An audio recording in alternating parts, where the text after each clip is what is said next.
So you're trying to do two things at once: pay off debt and save for a house. No big deal, right? Just like juggling flaming torches while riding a unicycle on a tightrope over a shark tank. Totally fine. It's fine. But don't worry, I've got a plan for you. A plan that does not involve eating only instant noodles or selling an organ. We'll start with the debt versus savings dilemma. This is where most people get stuck. Should you focus on crushing your debt first, or should you prioritize saving for a home? The answer is, it depends. But let me make this easy to figure out. First, understand good debt versus bad debt. So good debt, this is like low interest student loans, a manageable car loan, or even a mortgage, which we'll get to. Now, these are not emergencies. And then there's bad debt, like high interest credit cards and payday loans. These are the big offenders here. If you are drowning in high interest bad debt, we need to tackle that first, because saving for a home while paying 20% interest on a credit card is like pouring water into a leaky bucket. And there are two main schools of thought on how you could tackle that high interest debt. There's the avalanche method and there's the snowball method. The good old debt avalanche versus debt snowball debate. It's like the pineapple on pizza controversy of the financial world. Each has a different approach to prioritizing which debts to pay first. The debt avalanche method is the mathematically efficient method. Here's how it works. You pay off debts in order of the highest interest rate to lowest interest rate while making minimum payments on all other debts. And why it works? Well, this method minimizes the total interest paid over time, helping you get out of debt faster for less money. This is best for people who are motivated by numbers and want to pay the least amount of interest over time. For example, credit card A has a $5,000 balance at 20% interest. Credit card B has a $3,000 balance at 15% interest. Your auto loan is at $10,000 at 5% interest. So start by paying off credit card A first because it has the highest interest rate. Then move on to credit card B, then the car loan. And then there's the debt snowball method. And this one is psychologically motivating. And here's how this one works. You pay off debts in order of smallest balance to largest balance, regardless of the interest rates, while making minimum payments on the rest. And why this one works is because you get quick wins from paying off smaller debts first, and they provide motivation and momentum to stay on track.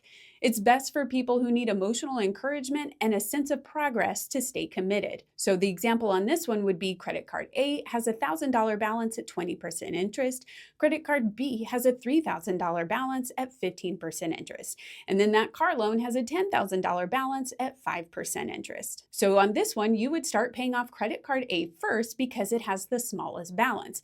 Then move on to credit card B, then the auto loan. Now, which one is better? The debt avalanche is the most cost-effective because you pay less interest over time. The debt snowball is more emotionally rewarding, helping people stay motivated. If you are disciplined and focused on saving money, the avalanche is best. If you need momentum and motivation, the snowball method might work better for you. Some people even start with the snowball for a quick win and then switch to the avalanche for efficiency. A good thing to do at this point is also to negotiate everything: your cable bill, your phone plan, your interest rates. Every dollar saved is a dollar that can go towards your goals.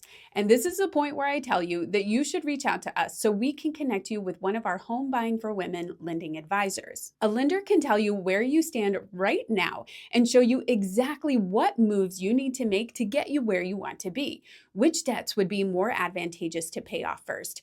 Maybe you're closer to being out of debt than you think. Or maybe you need to work on a few things. And wouldn't you rather know that now?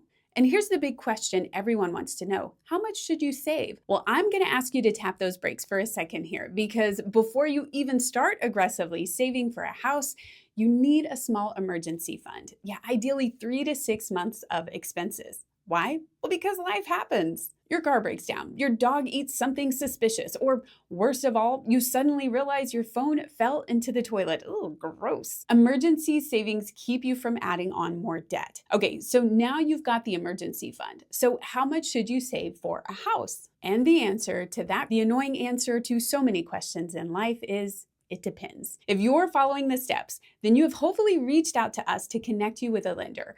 When you discuss your financial situation with your lender and give them a look behind the curtain, you can then decide on the amount of down payment you'll be putting down. This is the chunk of money you'll need up front, and it's typically between 3% and 20% of the home's purchase price. Now, I know what you're thinking. Jennifer, that's a really big range. And you're right. This range is so big because FHA loans can go as low as 3.5% 2.5% down. Conventional loans usually ask for 5 to 20% down, but there are some that go as low as 3% down. VA loans might not require anything down, and the same goes for USDA loans. Now, there are financial advantages to putting more money down when it comes to a monthly payment, so some people choose to put more money down and finance less. Your lender will also be able to give you a good idea of the closing costs you'll need to pay on top of your down payment, so you know the exact financial target you're aiming for. And once you have that financial target, you will be able to streamline the process so you can know exactly what to automate. Have you ever noticed how Netflix just takes your money every month and you never think twice? Yeah, that's because automation works. So let's make that work for you. Set up automatic debt payments so you never miss a due date. Direct part of your paycheck to your house fund before you even see it. Making smart money moves automatic means you don't have to rely on willpower, which,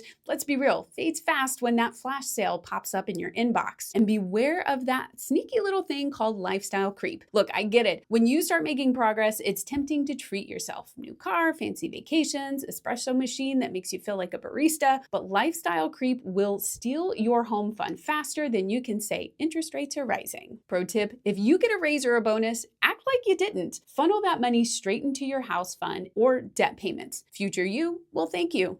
And keep with it. This can be a long process, and there will be times it will get tough and you will just want to give up.